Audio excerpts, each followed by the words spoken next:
golfj.com.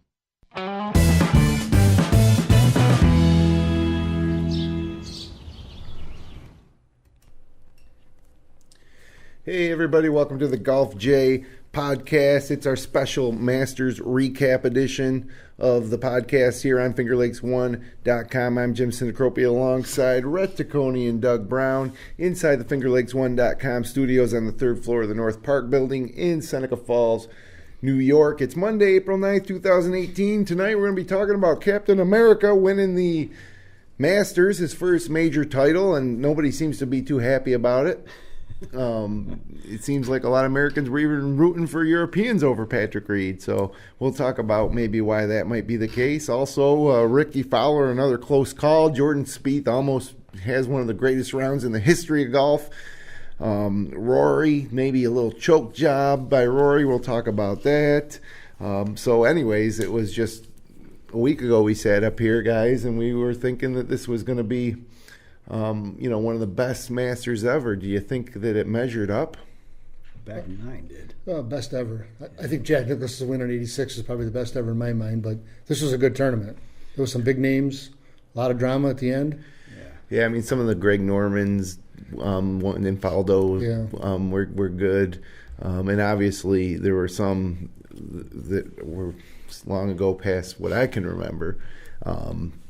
But this was close. Yeah. I think like you're saying, there were a lot of duels in the past that have been great tournaments between two guys, maybe three guys. But man, everybody was throwing low numbers out there. Saturdays, guys went, some guys went pretty low, and then Sunday, it was just primed up for everybody to jump in, put their name in the hat, so to speak.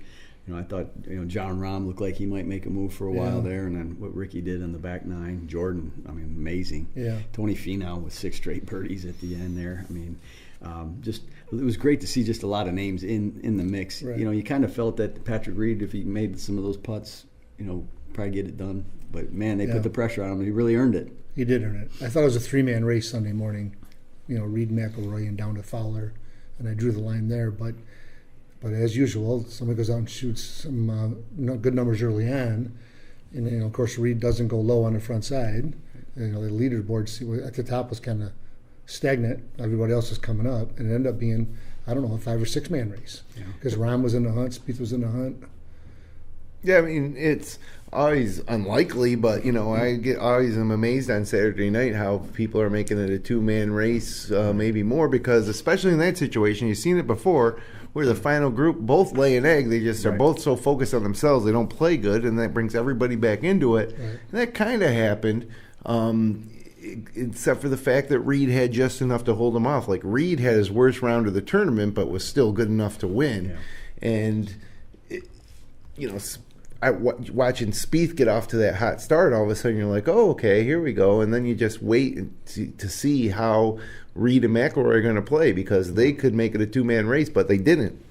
They sure didn't. You called it about the 5th hole. You sent me a text saying Spieth, and I was just like, he's crazy. What is he talking about? He was bad with his heart. But all of a sudden Spieth keeps coming and coming. I'm like, man, Jim's going to be right on this. He's going to win this tournament, and I can't believe it. If McIlroy or Reed got out, say 2 or 3 under par on the front side, I think it would have been a different story. Those guys would have been out of the way. Yeah. But they didn't, and McIlroy really laid an egg, but I'm not sure what Reed shoot on the front side. Even par, I think, give or take. Maybe one over.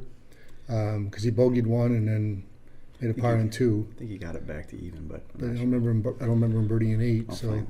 Well, the thing about it is that everybody that finished in the top 15 on Sunday shot at least 3 shots better than McIlroy. Yeah. And the one guy who was 3 shots better than McIlroy was Reed. Mm-hmm. And so then after Reed, you got Leishman firing a 70, and everybody else is in the 60s that was in the top 15. So the course was obviously gettable on Sunday, and the 2 guys who have the most trouble sleeping at night, the night before, in the final group, McIlroy going for the Grand Slam and Reed leading by 3, just don't perform up to their standards, and it's not surprising that happens. It's much easier to do what Rickie Fowler did, and they mentioned about Rickie not being able, to win when he's got a lead. He wins like from this, and a lot more freewheeling going on when you got nothing to lose and you're so for Spieth's instance, what was he? He was -5, so he was 9 shots off the lead. 9 shots off the lead. Yeah. I mean, he's got nothing to lose, so he's just going after everything. Right. And, well, you just play. You get off to a hot start, Right. then you're like, oh, I'm only 3 back now, and I'm on the front 9 still. Yeah. It's crazy. So, but let's talk about Patrick Reed. I mean, did anybody, you guys know of anybody that was like, I'm rooting for Reed? I had a couple of friends of His Florida. wife. Yeah. You mean from our circle? Anybody that you guys know? Yeah. I don't know anybody that follows him and would root for him. I don't. I got a couple of goofball friends that love him. Yeah. Absolutely love him. And Captain America, they love him Yeah. from the Ryder Cup. Yeah, there's no doubt. Ryder Cup legend. Yeah. Yeah. I wanted to see him beat McIlroy, but I didn't want to. I would rather have seen Fowler or Spieth win. Yeah. Not John Rahm. But, part of you is like, I would like to see some history with McIlroy, win the career Grand Slam. But, what is it about Patrick Reed that makes him so unlikable? There's a lot of backstory to him. There's stories about how when he was at Augusta State, the players, well, first of all, he went to Georgia, got kicked off the team, allegedly for drinking or stealing money from a teammate, went to Augusta State. Apparently, according to former players on that team, got caught cheating a couple times, and the players actually petitioned to have him off the team.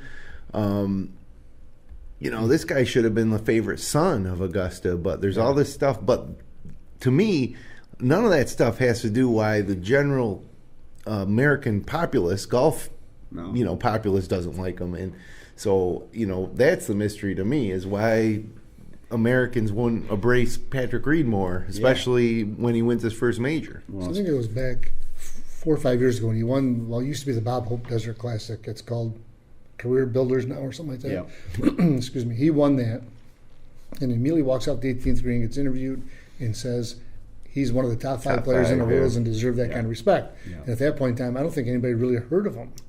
Right? And that's a pretty bold statement to make. Until you are in the top 5. Yeah, and he was like 20-something at the time, I think. Yeah.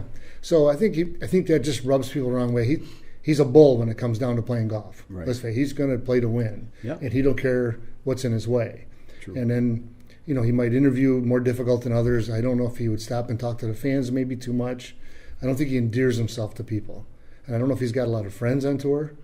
I would bet not a lot. Judging by how few stood out there to meet him, I would say. Right. Rickie's that way, so he went out there. But Yeah. I don't think you're going to see him in those videos with Justin Thomas and those guys when they go to the Bahamas. No. He ain't going to be in that crowd. And Rickie probably isn't out there if he finished 3 groups ahead instead of right in Maybe front not. of him. Right. But the first Ryder Cup he was in when he was teamed up with Bubba Watson, and the team got slaughtered in Europe. Yeah. I don't think he endeared himself to many people there because he was yelling and screaming at that point, and then he really didn't do a whole lot. Now, 2 years ago, he certainly did bring his A game and had a great battle with Rory. Right. And he got some people on his side, but I think that kind of fell off afterwards. Yeah. The Captain America. I was hoping it was going to be Rickie, the Captain America, because he loved to wear the USA stuff at the Olympics, and But Reed also went to the Olympics when everybody else didn't. He represented America at the Olympics. But Reed also, and this is a fact, has not spoken to his parents or his sister in 6 years. Yeah. So they watch the final round. They live in Augusta. They watch the final round on TV 4 miles from the course. That's crazy. And apparently were real emotional when he won, but weren't there to greet him. And in 2014, Patrick Reed's wife, who used to be his caddy, saw that his parents had attended the tournament and had them removed from the grounds. Yeah, the U.S. Open. So I don't know any reason why that is, but it's just another thing that's different about Patrick Reed. Yeah. Right. But did you see some of the back and forth that's happened in the past between his wife and the family, the sister, on Facebook and on social media? It's pretty rough. I mean, they went at each other, so it was just like it doesn't seem like there's any reconciliation in the works. Yeah. He's never or the grandkids, they've never seen their grandkids as far as the articles have gone that we've been reading the last day or so. Well, they're less than 6 years old, so That's going to get probed into then because he's going to be on Letterman probably tonight, or not. Letterman's gone now, but whoever the guy is now. They usually make the circuit, but he'll be on Faraday and Yeah. Well, he was already on Faraday once. I don't know if he'll come on again, but it was they actually re-aired it today on the Golf Channel. It was after the Ryder Cup win, but before it was I think it was during this off season, and he was pretty likable on that interview. Yeah. But now he's a Masters champ with a whole bunch of other stuff coming out. Yep. And he's ripe to get interviewed and get interrogated. Basically, it's gonna be a tough call. The first thing people want to know when they see somebody like Patrick Reed win the Masters is, okay, what's this guy's story? You know, I mean, it's for most people that aren't diehard, day-to-day PGA Tour fans, want to know what his backstory is now. They might not have cared before. Right. Well, it's unfortunate, too, though, that now this backstory's come out, and the greatest day of his life, whether you like him or not, he earned the win. No doubt about it. And the greatest day of his life, immediately after that, there's articles about him and his parents, and that's really all anybody's talking about. It's one of the most memorable back nines based on all the guys that made low scores and were chasing after him, and it's also one of the more forgettable ones, really, because he's not really endeared to many people. Right. So it's usually good to see the camera too on the mother and the father. Usually the mother's crying and. There's some emotions and all that because you saw Jordan Spieth's mom and dad on the 18th green for a few seconds. Yeah, actually, I think CBS screwed up and said that it was Rickie's dad, mom. Remember? Did you guys hear that? They did say it wrong the first time. I'm like, no, that's Jordan Spieth. Yeah. And they were obviously upset when he missed the putt. You could tell. Yeah. But if he'd have won that tournament, you'd have seen them. Oh yeah. You won't see them in the ceremony because they don't show enough of a camera view, but they'd have been right there. And it's good for sports to see that stuff. Yeah, I agree. It's a shame. Yeah, so and then the other thing that I didn't like with Patrick Reed is Nike dressed him in pink. Yeah. He's Captain America. It's a great opportunity to market him that way, get him in the red, white, and blue, and then, and sell it to all the right-wingers in the country. But honestly, you're going to call him Captain America. I think Nike dropped the ball on that opportunity to outfit him appropriately for Captain America. He looked like Captain Paula Creamer out there. They were the Pink Panther. Yeah, that's a good call there. Yeah, they definitely had him in the Magnolia Pink lineup with his shoes and his shirt. So I wonder if that'll change for the U.S. Open now that he's a champion, a major champion winner. Or are they going to make pink his color, like orange is Rickie's color? I mean, to me, I think they go a little too far with that stuff. I would just like to see Patrick Reed on Sundays in red, white, and blue if he's Captain America. It's not a bad deal. But, I lost my train of thought. I was going to say one more thing about Patrick Reed. Well, I'll say one thing. Everything you want to say, he's a Masters champion forever. Yep. Yeah. He's going to have a green jacket. He probably won about $2 million would be my guess. Yeah. Endorsement money's going to go up, and he, other than maybe a couple of family things, he don't care what we think. Yeah, that's true. And neither does Danny Willett. That's right. Another Masters champ. But he'll be at that champions dinner for the rest of his life. Yeah. And let's face it, Patrick Reed's going to win more majors. Probably will. He's not the best driver. He's not the best iron player. He's not the best putter, but he's got that thing inside him, similar to, I think, what Jordan Spieth has. So, winner. And we'll talk about Spieth in a second, but just real quick on Patrick Reed. We talked about some of this other stuff, but what do you guys think? Really, what do you think? Where did he win the tournament? What birdie putt on 12? Okay. Yeah.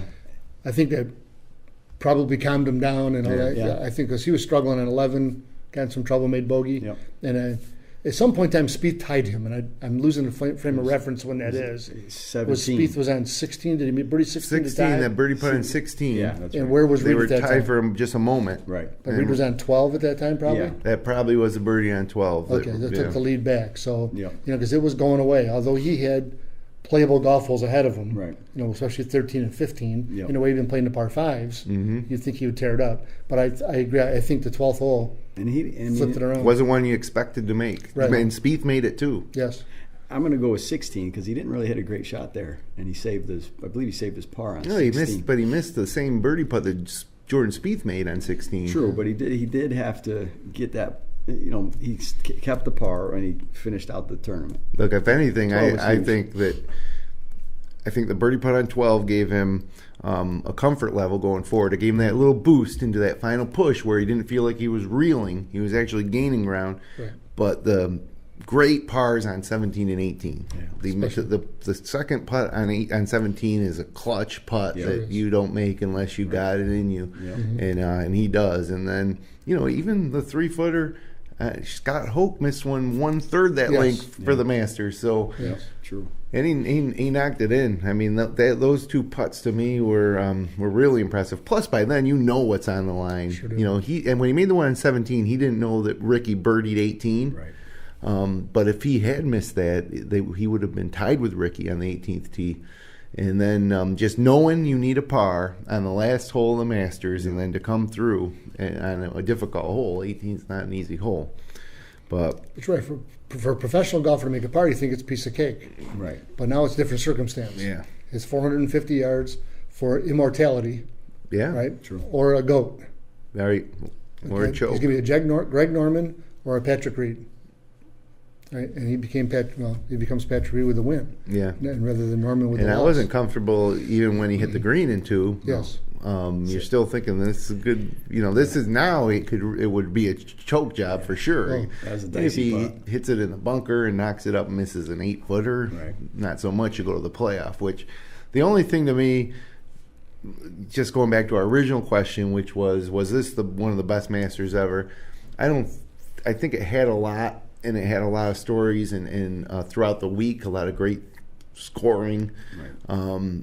But no, I don't think it was one of the probably even the top 5 Masters. I think what would have made it that is if Jordan Spieth doesn't bogey 18 Right. and Reed stumbles a little on the way in and got a 3-way playoff maybe, or anything, with the Spieth Fowler playoff that was close to happening. And Rory really blew it. Let's talk about Rory. He was really confident on Saturday night in the press conferences, trying to deflect the pressure onto Reed, saying he's got more pressure. And to me, the Rory was a pure choke because he can play the golf course. It suits him, obviously. The first 3 rounds, 69, 71, 65, and then he comes back and shoots a 74. Like I said, everybody inside the top 15 he was 3 strokes higher than, and most of the guys, like Jacob, in comparison to Jordan Spieth, he was 10 shots higher than Jordan Spieth. So here's a guy who has a chance to win the Grand Slam, has a chance to avenge one of the most famous losses in Ryder Cup history to Patrick Reed, and is confident enough during the Saturday press conference to say that Patrick Reed's going to be the one having trouble sleeping tonight. And then comes down the first tee and hits like a drive that you wouldn't believe a professional could ever hit it that bad. Saves par, but then goes just putter wasn't there, driver wasn't there, was out of it by the turn. Yeah, and I honestly, I think he was out of it by the second hole. Yeah, we missed the putt. Yeah, and it wasn't that he choked on one hole per se where he hits it in the water and takes a 7 or something like that, but just that overall he just didn't make anything on Sunday. Nothing. Yeah, the front end, I think there was 3 short putts. If he makes those 3 putts, we got a match. Yeah, absolutely. Even if he was not hitting the ball great. Yeah, I mean, he would have turned even par, maybe a shot behind. Yeah, but he lost ground. So he gave it away. It's always amazes me though. When they say, "Oh, I played great, but I just couldn't make anything." Well, that's part of it. It is. Last time I checked, it's not playing great. Is what Patrick Reed did over 4 rounds, or what Jordan Spieth did over the going -9. I hit a perfect putt, but it didn't go in. So yeah, couldn't have been perfect. Exactly. So I played great, but I didn't putt well. Well, you didn't play great then. It seemed like he went back to his old habits with the putter because I think he was missing everything to the right before Bay Hill, and I couldn't. They were talking about how he was, this and that, him and this and that. I didn't see any of that, but it does seem like over the last year or 18 months, he misses a lot of his putts to the right. Mm-hmm. And you only got to be off by a quarter of an inch, right? You haven't got to be off by a lot. I think a guy for a 3-time major win, or a guy who's won 3 of the 4 Grand Slam events, that he's not a strong mental player. I think he's got extraordinary physical abilities. When he did struggle. It started with an injury, but then it became putting. And to me, putting's the most mental part of the game that you can get off track. You really need confidence. And yeah, you could say, well, geez, we're really being hard on Rory. Jordan Spieth also shot a 74 in his second round that cost him the tournament. But the fact that it was final round Masters on Sunday, he's one of the best players in the world, with a chance to become immortal, do something that only 5 other people in the history of time have done. And he laid an egg. And he might not have. We assume he'll have another chance, that final round of a major of the Masters to win the career Grand Slam. But you never know. And just as confident as he was Saturday night. I mean, throwing darts out there, and it's just he was freewheeling. He was very relaxed, and just really surprised that he didn't really make a big move yet. Well, when you watched him play Saturday, and he walked off the golf course, you could tell the guy was in tune. Yeah, so he should have been confident. Because he shot 65, right? Yeah. Down by 3, who cares in that golf course? Not a big deficit. Yeah. Threes might be tied. And I think anybody in the right mind would say it's his time.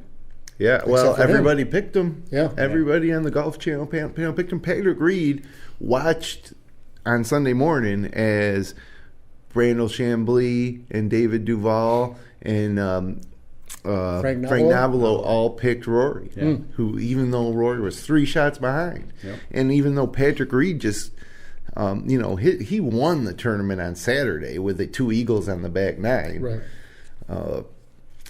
So it was, to me, really disappointed in the way McIlroy played, and it makes me question, because now there'll be more pressure on him if he does get back at Augusta. There'll be even more.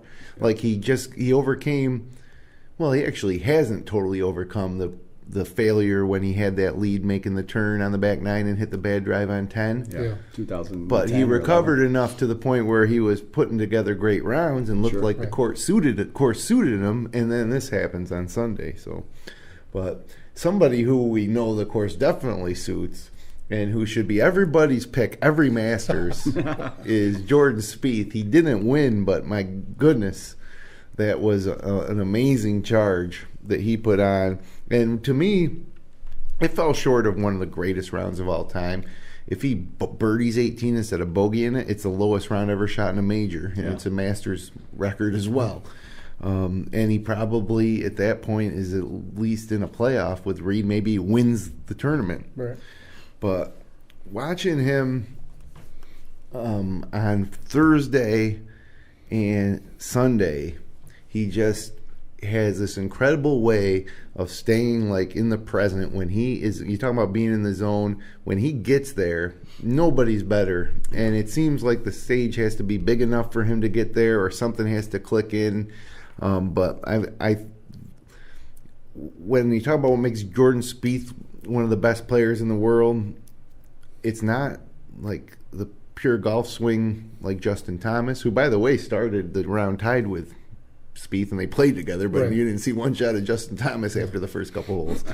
Or any of the other young guns have more talent, but they don't have whatever it is that Jordan Spieth has, and I think it's a similar thing that Patrick Reed has. And but especially with Spieth, it's just to be in the present, so engrossed in the process of hitting shots and getting through your round, that I think he's the best in the world at that. It's just a laser focus. I mean, they know how to hit a shot, and good or bad, move on from that, but stay right in that zone, walking down the fairway, thinking what they have to do, but not getting too uptight about it. And then once they get up over the ball, he has his conversations, and they go from there, and he just is zeroed in on what he has to do, and he's a grinder. I mean, he doesn't hit it longer than everybody else, and I would say he just grinds. His short game it's amazing. Yeah, what he can do when he's focused. When he's putting like he was yesterday. Yeah. And I said last week he seems to have a knack to be around the leaderboard, and he sure does. But when he putts like that yesterday, he is a major threat, not just a major golf tournament threat. He's a major threat to win each week. Because he's not as maybe a good as ball striker as others, but he's probably, when he's sharp, the best putter out there. he makes putts. Yeah. I'm not sure he's the best putter, but I don't know what that means. But He seems to makes be putts. better from 25 feet than he Yes. is from 10. Yes. And Yeah. just when you think he's done, he makes something, or he chips in from a bunker, or we've seen him pull shots off, and then just the momentum gets going. And he just got off to a start Sunday and just kept rocking. Yep. And I think that the bogey in 18 was an absolute shock. I know, Many people. and to me, I'm mad. I'm a little mad about it because, do we really need to see his ball get knocked down by a tree, and come back? So he has zero chance to make a birdie at that point. That shoot is too tight at Augusta. Patrick Reed almost hit it. That's no way to win or lose a major by clipping. That is so tight. Yeah, there's a lot of room to aim at the bunker, though, Jim, and cut it off the bunker. got That ball was offline. Red, you've been on that tee Both box. of those Yeah, were. Right? yeah, no, it's tight. There's no doubt. It's super tight, and the people just they'll go so much farther down. It just seems like because it's so tight, and they're just right there. Yeah. But it's got to be going into that tee box with the lead. Yeah. One's just got to be the toughest shot. Now, if he was a big slicer of the golf ball, like the opposite of Bubba, Yeah. because Bubba can't play the hole because he's got to play a draw, obviously. But Right. but the way Bubba would take that thing way right and curve it back left, that's not the way Jordan plays. And I think his normal ball flight might be a little bit right to left, Yeah. which he could hit a 3-wood and been short of that bunker and had 180 from the fairway. Yeah. So if you can't fit it, then use the other club. Yeah, I know. And It's he just did it disappointing. on Thursday. He did the same thing. Was even worse. It's adrenaline. Yeah, I know. Yeah, that costs. Well, him. there's no doubt about the adrenaline. I Yeah. mean, Think about going 9 under at one point. Yes. And just even him, as much as of a grinder as he is, and how good he gets himself in the moment, how hard is it just to relax to hit that shot? because you can hit the drive over in the first fairway too and be fine. Yeah. I just wanted to see him putting for birdie. I don't care if it was Right. 40 feet away. Right. Yeah, no, You have I- a chance. But he didn't. Even with a hybrid that could reach the green, he could still make birdie. This place, he hit it 300 yards from the green, and it's a par 4 from there. Yeah. And so- CBS didn't do a really good job of letting us know soon enough, like how bad it actually was. I Yes. mean, Right. that was a drive that any of us, weekend hack golfers would be embarrassed at. Yes. And here he is in the 18th hole of the Masters, Yeah. and he had a putt for par. Yeah. He did. I don't think CBS knew where the ball was for a while. Yeah, I think you're right. Because the crowd was still going crazy in the left-hand woods there. Yeah, looking for it. But So- it bounced right back in front of the Yeah. tee. You could walk down, and I don't know if it was in front of the women's tee. What did he hit on his third shot? He hit a 3-wood. Or they don't have Oh, no, women's his third tees shot he at hit Augusta, 80-some do yards. they? Yeah. I think it was 89 or 91 yards, so he hit some sort of a sand wedge. But a second shot, he hit a 3-wood. That's what I meant. His second shot. I'm Yeah, sorry. the camera he said he hit striped it. 315 yards. Yeah. That's what it said on the TV. Okay. So he got it up there. So he must have hit the ball, 230. It's uphill, so Yeah. get it within 80 yards. Yeah, and rolled up the hill a little mound and back Yep. down. Yep. But that was a good shot for sure. So Spieth at the Masters tied for second, first place, tied for second, tied for 11th and third. Yeah. I mean, that's pretty good, And at least one of them he gave away. Could have had a second green jacket for sure 2 years ago. And then this year, without such a bad second round, he could have been there. But who knows if he puts that round together if he isn't. But anyways, he's one shy. So we got two more guys going for the career Grand Slam. Phil Mickelson at the U.S. Open, which he missed last year, remember, because his child's graduation. That's right. Yeah. Yep. And then in the PGA Championship, the talk's going to be all about Spieth and the Grand Slam. And I think, so it's almost a race to see who's going to do it, because you got to assume that McIlroy and Spieth are both going to eventually do it. But Right. you Phil's never know. running out of time at some point. Yeah, Yes. look, this Masters to me, he supposedly came in form. Yeah. And He was anything but. so it really makes me question. The U.S. Open's his nemesis, and remember he had that not a meltdown, but he blew it at In Olympia. Wing foot. Well, he at Shinnecock. He blew it at wing foot. No, but he also remember at Shinnecock he was in the mix too on those 6 second place finishes in U.S. Open, those so he tough blew it greens, plenty man. of courses, That was when, plenty of times. Oh, they had to syringe the greens. Yeah, I and- remember that. Yeah, one. they were dying. He was yeah. in the mix on that one too. Okay. Yeah, I don't know if he didn't blow it per se like he did at Wingfoot, but Yeah. he was in the mix there. He just doesn't seem to be able to get over the hump at the Open, No. U.S. Open. So we haven't really talked about Rickie Fowler, who again turned in a performance in a major that was worthy of a victory, but nipped by one. Greatest win. And if anybody closed it out the way you'd like to see a major champ, it was Rickie on 18 making that great birdie and burying that putt to put the pressure on Reed. But again, just falls short again. 65-67 on the weekend, though, so you can't say that he's not up for it. You got to consider that a little of it's bad luck. I was questioning Rickie all this year and last year. Last year they thought it was going to be the year he won a major. He didn't, so as you start to think, oh, Rickie maybe never do it. But he showed me this weekend that he's going to win one maybe this year. You think he'll win one this year, one of the last three? I don't know. He likes Shinnecock. He does, and he just seems to be the number two. I don't know. I don't know if he's ever going to get it done. But the way he plays, and then sometimes he'll go into a lull where you don't even think about him. Right. You know what I mean? It's like you're always Jordan Spieth's always on your mind. For a while there, Jason Day was always on your mind. Rickie comes and goes. He'll throw this 65, 67 out there. Miss a cut at the Open. Lose by one. He'll miss a cut at the Open and come make the cut and finish 47th. So he's such a roller coaster. You just don't know. I would never put my stock in him. I rarely ever pick him in fantasy golf. He's not a guy I really look to week or in the majors to get it done. I don't know.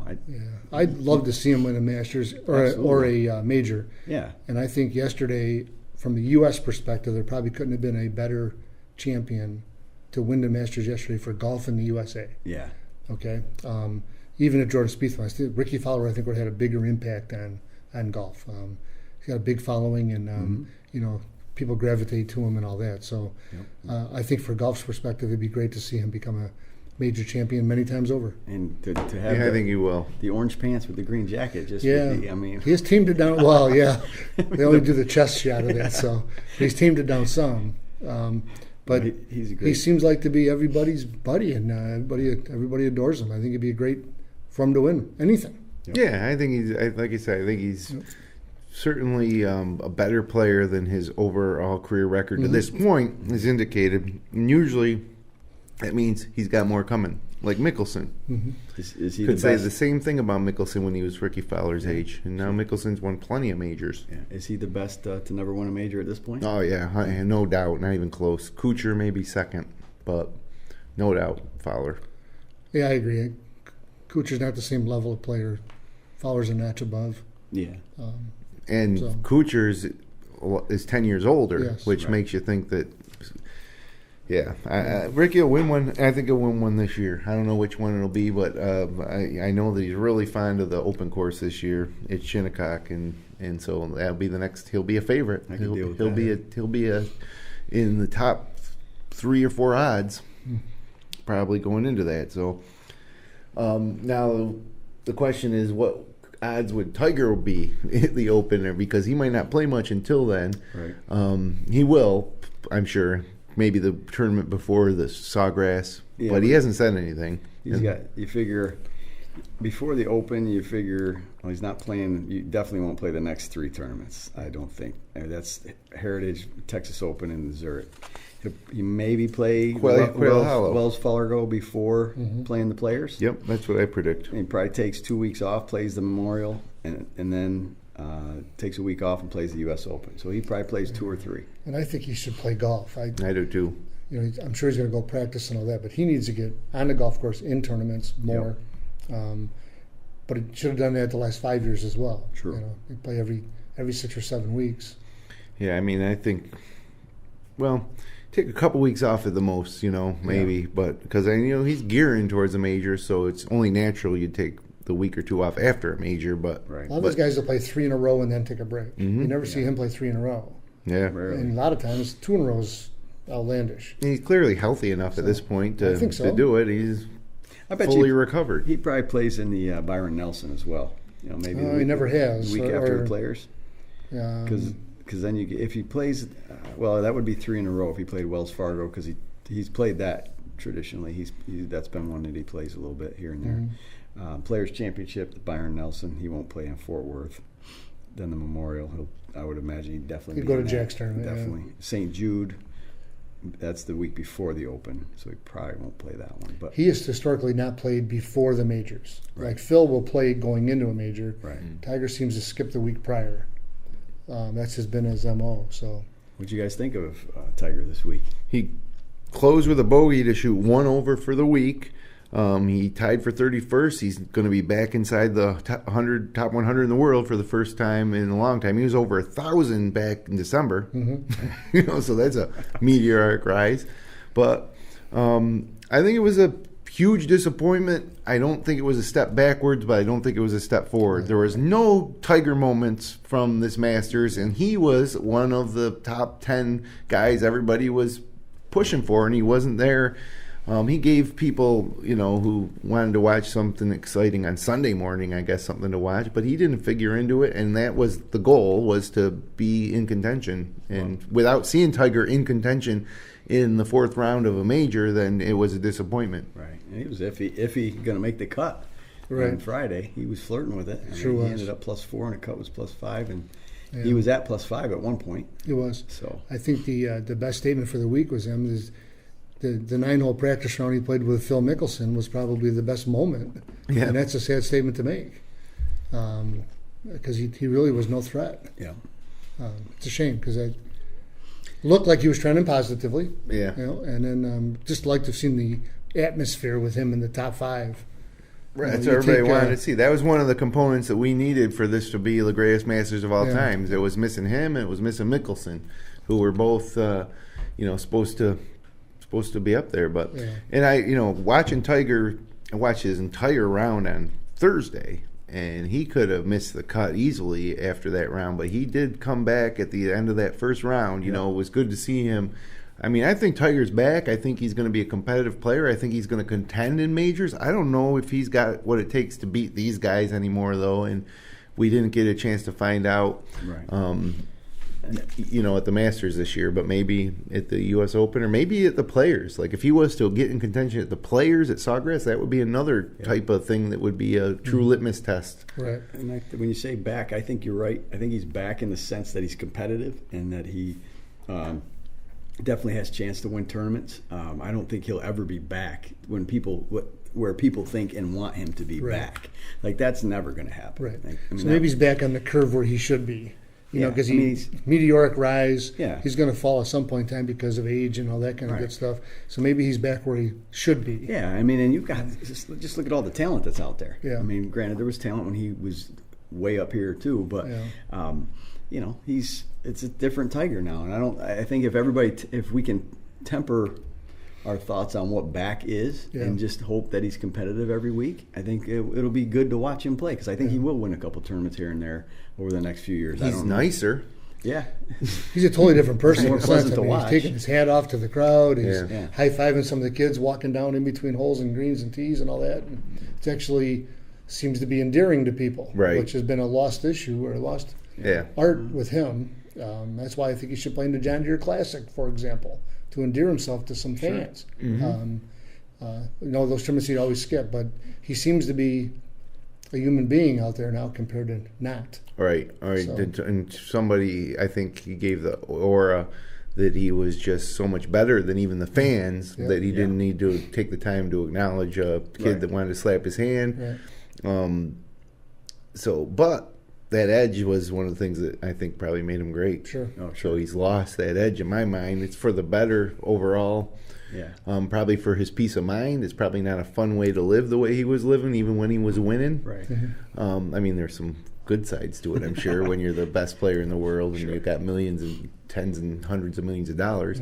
Mm-hmm. But I think at this point in his life, the way that he just seemed to appreciate being able to play in the Masters again is probably better for his mental health, and I think that he can obviously get back into it and contend. I think like I said, this wasn't a step forward or backward. Tiger is now a part of the PGA Tour again. Yeah, right. Yeah, absolutely. So some other stories here is, man, we're already 2/3 of the way through the show, but Jon Rahm's a guy who was named as a guy who was one of 4 people to have a chance heading into Sunday. He didn't come through. He's got, in my mind, he's just got a lot of like emotion management and mental game to work on before he's going to win a major championship. And I think he'll be fine if everything goes well, but man, he has trouble when it doesn't. He was running hot, as they said yesterday on the broadcast. Yeah, he's pretty tightly wrapped. Yeah. You know, he needs to, I'm not sure if the grow up is the right word, but there's something that needs to develop. Typical Spanish player, though, right? He's He's just like fiery. Sergio a little bit when he was younger. Yeah. Although Sergio at first was just a wide-eyed kid Yes. that everybody loved, and then all of a sudden he started showing some of these anger issues and said a lot of things. Usually about Tiger. Yeah, that's Right. right. Not the greatest thing to say. No. When he's winning everything and you're not. And Seve back in the day was also fiery. Yes. But people loved him. There wasn't so much media scrutiny at the time. I don't think the Americans loved him, or American players. I don't even think the American players loved him when he was in his prime. Yeah, he was nasty. Yeah, there's stories about him and Azinger getting into it during a Ryder Cup match. But Jose Maria Olazabal was fiery in his own way, but it's a trait of the Spaniard. I think John Rahm, though, is just a young. How old is he? 23, I think. Yeah, he's gonna gotta watch his fitness. At age 23, he's just a little. Can you imagine 10 years from now in his 30s? You know, if he's not taking care of himself. So he's eating pretty good then. Yeah. Yeah. I think you'll see him win a few majors for sure. That guy's got He's got the game. so much talent. He's got the game. So, I think Jimmy's right, though. It's just some of that mental side that's just going to have to be, because golf can be unforgiving. Yeah. Yeah. So well, he'll figure it out. I think he will too. I think he's gonna be the great next Spaniard for sure. You know, and win multiple majors. But speaking of Spaniards, Sergio had a Tin Cup moment on Thursday, and it was amazing to watch. You know, maybe more amazing since I didn't pick Sergio in any of my pools or anything like that. I didn't have any rooting interest in Sergio. And then you just watch him dump 5 balls in the water on 13, and was it 13 or 15? 13. Yeah. No, 15. 15. And he's done. He's done just like that. So you were talking earlier. Is he almost out of golf balls at that point? Is he down gotta to be his close. last one? Did he bring 2 sleeves or 3? Because they don't carry a ton of them. They don't. No. I mean, if you figure They don't lose golf balls. Normal round, they play 1 ball. Yeah. Maybe 2. But Well, they change every 3 or 4 holes, but they always keep the spare in the bag. Sure.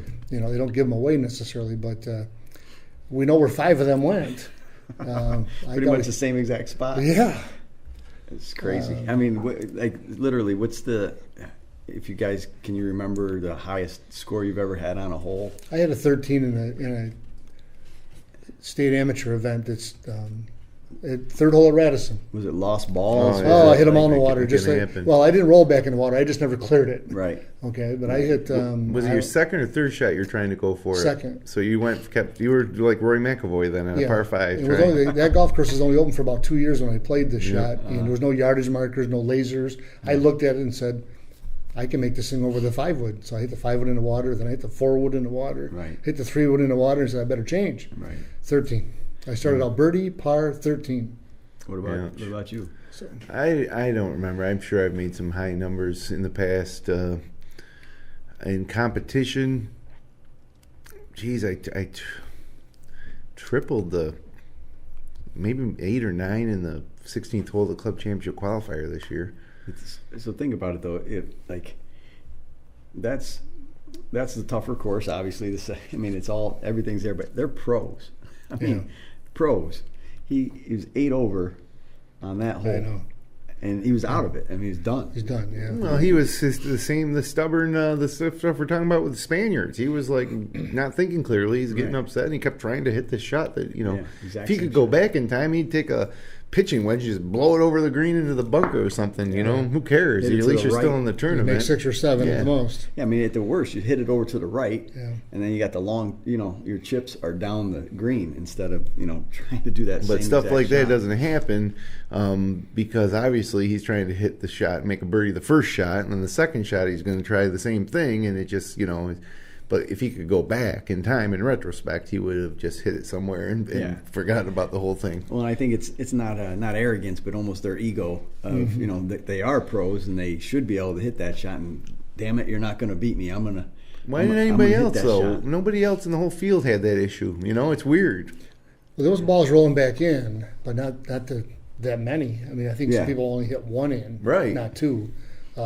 He had 5, obviously. So it was a Sergio problem, not a course setup problem. The first one rolled back in. There was another ball on that bank that got hung up. Yeah. Whoever he was playing with, and I don't know where he hit it from, so it might have been, bounced out of the bunker. I don't know, because there was a rough cut, a second cut down by the water, but Sergio's balls had a lot of momentum on them already, so they were going to go in. Yeah. And like the ball when Patrick Reed stuck on the side of the bank there in 13, there was a little bit of second cut there, but not a lot. Right. But I think Patrick's kind of plugged it first and then didn't have a lot of force coming out. Right. But Sergio's, they just kept gaining, miles per hour there. Gone. Yeah, that was crazy. Yeah. So there's a pretty cool thing that happened. If you were watching the Masters.com coverage of Amen Corner during Sunday's final round, which a lot of people probably weren't, but they captured an entire conversation between Jordan Spieth and Michael Greller as caddy before Spieth hit the shot on 13 from the pine straw that rolled up and he missed the eagle putt. But I'll read that for you real quick here. Greller starts with, you got 211, 230 adjusted. Spieth says, it's a 4-iron, right? Stock 4-iron? What's it to fly? I could hit hybrid as well and play a fade. What's the wind doing? Greller says, east-northeast off the right. I like the hybrid more than that. Spieth says, it's 230 hole. And then Spieth says, how do you feel? How do you feel? He asks his caddy, for his opinion there. Greller says, I see it fits the shape of the hole better. It gives you more margin or room, I feel like a 4-iron is perfect, but if it gets right at all. So so I think they're coming to terms that, 4-iron is probably a club, but not the safest play here. Right. So they're between the 4-iron and the hybrid. And then Spieth says the lie's okay. I kind of have to hit it a groove low. So he's saying the lie's okay, but it's sitting down just enough that he's probably going to catch it a little low on the face. I just think this stuff is really interesting. The fact that he's talking about hitting a groove low, like one groove on your club. Grooves, like I just want to hit the ball straight. Yeah, he's talking about hitting the grooves. It's crazy. And Spieth says, but I still like this. If I hit it long left, it's still not bad, And Greller says, no, I agree. What's your start line? I'm at the middle of the green bunker. You said it's off the right a little. Greller says, yeah, I just don't feel much right here. And then Spieth says, yeah, I know, but it's not off the left. It's no wind. And then Greller says, correct. Yeah, look at your target. Steps away, and they play. So I just think that and another interesting caddy golfer thing that happened was Patrick Reed's caddy thought about going behind the second putt on 18 in the 72nd hole and saying something to him like, you got this, or, whatever. But he chose not to. He just left Patrick alone. Right. And it's probably the right thing to do because at the end of the day, it's a 3-foot uphill putt. It's the type of putt that Patrick Reed makes a million times. Right. And I don't think you want. And so as a caddy in these super hyped up situations, I think that it's nerve wracking for the caddy as well. What do I say? What do I don't say? Right. But Spieth and Greller, the good caddy combinations really have their own language and their way they're doing things, and the caddy knows when to. I don't think you ever really want to talk your player out of a shot, but you maybe through a discussion you can make him talk himself out of a shot. Yeah, absolutely. So I love that stuff, and that was probably the shot of the Sunday was that hybrid that Spieth hit, and if he hit 4-iron, probably in the water. Yep, and off the pine straw too. It's like you got to hit it perfect the way he hit it, and he did obviously. I agree. I think that the best golf highlight I've seen, definitely this year, maybe in several years, was Jack Nicklaus's grandson acing the ninth hole during the par 3 contest. That was incredible. It's pretty sweet. Was it better? Sure than, was. Was it better than Tony Finau's ankle? Yeah. Fortunate enough to catch that live. I just turned it on. I saw amazing. A little bit. I saw Jack hit. I didn't realize at the time Watson was leading. Yep. And they always let somebody else hit, right? So here comes the grandson, pretty good player. And he played in that father-son tournament with Jack. Right. Back in December or something like that. So I've seen him play before. But to make the shot. You know, knocks it in the hole. First swing of the day. Oh, In front first of that hole one many ever. people, yeah. Yeah. And as an amateur. And then Yeah. to turn around and you hug Jack Nicklaus, Gary Player, and Tom Watson. Yes. Yep. And they were looking for his father for the barbell. Gary was up in the hills someplace there. Right. You know, Yeah. that was a great moment. That was And awesome. Jack said it was his number one Masters moment ever. In his Yeah. interview afterwards. You gotta believe it too. I mean, that's your done grandson's it all. on your bag. And Yeah. it's I think it's easy to say that when you've won so Sure. many, but He said it, though. but yeah, I mean it was a special moment for sure, and I watched it 20 times maybe. I just thought it was awesome. Yeah, Yeah. that's cool. That place produces so many cool things It does. each year, like and stuff like this. Not the tournament part of it, but just the whole atmosphere of the thing. It's just. They do so many things right there. They do. You see the kids carrying the bag, little kids, and Yeah. they putt out, Yeah. or the wives and the girlfriends or whatever, Right. and all that. So it's really a nice touch. And I think another thing they did right that is going to really, in my opinion, be a major boost for the women's game is they announced that they're going to host the Augusta National Women's Invitational. It's an amateur event for the top women amateur golfers in the world. Yeah. They're going to come and play the week before the Masters, and I guess they're going to play other courses, Yeah. but the final round will be at Augusta the week before the Masters. It's 54 holes, and And I'm just sure it'll be on TV. Yeah, Saturday final round will be at Augusta. Right. The day before drive, chip, and putt. Yep, Yeah. exactly. I So, agree. do you guys think it's a prelude to a ladies' Masters? I think something's happening. They've really loosened their position up, obviously, if you look at what's gone on in the last 10 or 15 years. Yeah. Yeah. Okay. It might be 10 years away. Sure. Okay, you could see it, right? I can see a turning of the guard there, because Billy Payne was more forward-thinking than some of the previous leaders. Sure. And now you got Fred Ridley, he's a golf guy. Yeah. USGA, which is neutral about everything, right? Yep. I think it could be. That'd be good. I think that LPGA Masters at Augusta is just what the LPGA Tour does. needs. Yeah. But I don't see that happening. I think because of this, it's almost assured not to happen. How many tournaments can they have? Their membership's pretty expensive. Well, they closed down for the summer, They so close next month. yeah, I think from May till October they don't even operate. It's They crazy. let people out there, so they're open, or they're available, I guess Yeah. I should say. So It would be interesting to see. I would love to see that Yeah. because I think there's a handful of LPGA events that I like to watch. I like to watch the Women's U.S. Open, the British.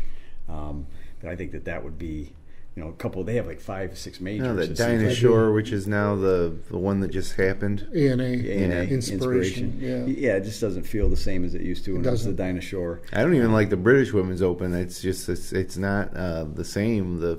Maybe it's because we don't know the field of Europeans as well in the women, but the Women's U.S. Open is always a great tournament. Yep.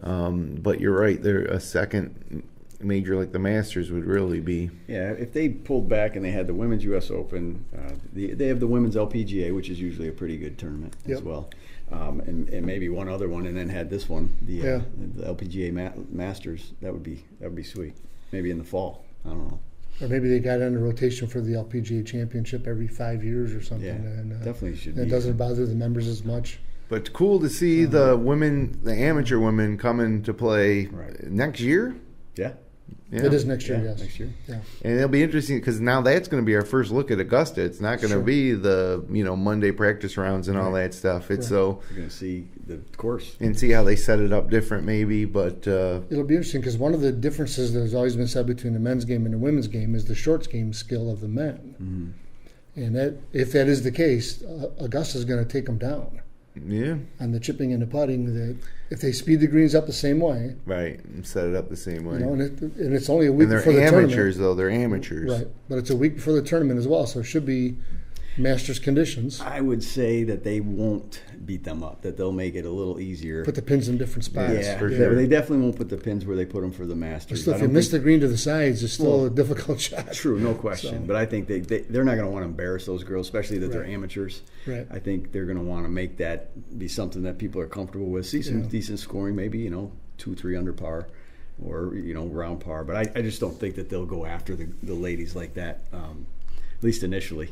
until they see how well they do on it. Maybe maybe a couple years down the road, if the girls are really tearing it up because of the pin placements and how far up the tees are, maybe they change it. But I think initially that'll be a softer, gentler Augusta. I think the speed of the greens will be interesting because I don't think in a week's time they can react enough to take the greens down farther. So I think they got to be pretty well set. True. I would guess.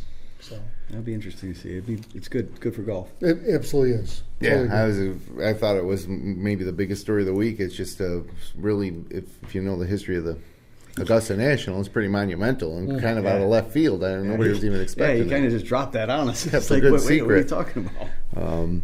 So when I first heard it, I thought it was the LPGA, but when I first caught wind of it, but then when you looked a little closer, you realized it was the top amateurs. So PGA schedule coming up. Great tournament at Hilton Head this weekend. If you're going to have a tournament that's fun to watch, following a tournament like the Masters, I like the Heritage. Wesley Bryan, your defending champ, that'll be on CBS. We'll be off next week, and then we have the Valero Texas Open, TPC San Antonio. Kevin Chappell, defending champ there. We'll probably come back the week after Valero.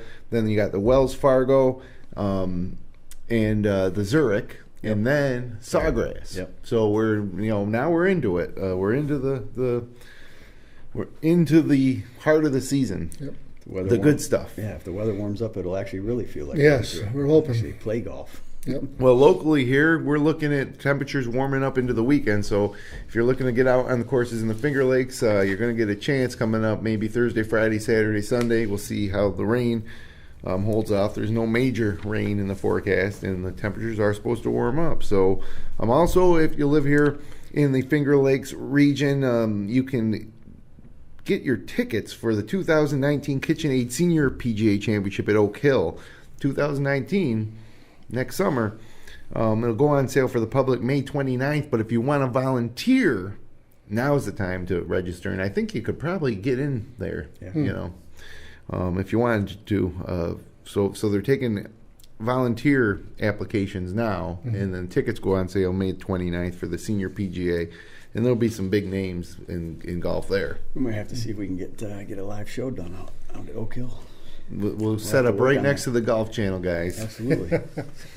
But we'll have our T-shirts and golf hats on. We'll look way more comfortable than that. Absolutely right. So anyways, it's almost a little bit of a hangover when the Masters ends. It's almost like you don't want it to end. Last week I watched so much coverage, either online or on the Golf Channel. I'd watch live from the Masters in a loop. Oh, yeah. Absolutely. You always miss something, then you go back and watch it again. So it never disappoints. Congratulations to Patrick Reed, and now we move ahead and see got a lot of golf between now and the U.S. Open, but the U.S. Open's the next big one. Right. Great. And it's going to be the same type of anticipation. Your Tiger's going to be playing, and Phil Mickelson's going to be going for the Grand Slam, and Rory's going to try to redeem himself, and Spieth is going to be a favorite. Can Patrick Reed back it up, and can Rickie Fowler win it, and all the other great European players who are playing better that were really like guys like Alex Noren. You're not going to come into the Masters your first time out like a guy like Alex Noren, but you can go to Shinnecock in the U.S. Open if you're Alex Noren. So it's a much bigger field. It's a different ball game, and it's a couple months away. It'll be interesting to see how they set that course up. They seem that USGA has been a little fairer the last few years. Haven't been as punishing with the course setups, but and also with the history of what happened at Shinnecock in 06 with the greens and what happened, how they got away from them. So that'll be interesting. That's another storyline to it. Yeah. So that'll about do it. Unless you guys got anything else, we got about 50 seconds. You got a winner for this week? Oh, for the Heritage? Yeah. Kuchar. I don't even know if he's playing, but I assume he usually does. Let me see. Let me get a little line. I'll take Davis Love. I don't even know if he's playing, but he's won it 8 times. Right. So Well, he might be. You never know. I forget who I picked today. I went in and got in on my tournament here. So let's see. Tony Finau? I don't know if he's going to be playing. Did you see his ankle? Yeah. Did you see the pictures? Yeah. It was tough. Yeah, I had Kuchar, maybe Charlie Hoffman. He had a nice final round. Hole in one too. The only one this week, right? Yeah. Yeah, that's pretty good. That's pretty good. Cool. He's a competitor too. Absolutely. He's in it. That's 2 years in a row he's been around that leaderboard. So many great players right now. No doubt. It looked like Mark Leishman was going to win it for a while. Yes. Henrik Stenson, we didn't even talk about Henrik Stenson. Cameron Smith was in the top 5. Yeah. He'll be back next year. Nobody even mentioned Cameron Smith on this show. Bubba was a top 5 finish. Dustin Johnson, was an afterthought. He finished tied for 10th. Justin Rose, Louis Oosthuizen, Paul Casey, Russell Henry, Tommy Fleetwood, Justin Thomas, Hideki Matsuyama, Jason Day, all in the top 20. So anyways, thanks for spending time with us on the Golf J podcast. Connect with us online at Twitter at the Golf J, Instagram at @_Golf J, on Facebook at facebook.com/Golf J. All our episodes on the best of the wide world of golf on the web can be found at golfj.com. We'll be off next week. We'll see you 2 Monday nights from now at 9 p.m. And until then, hit them long, not often.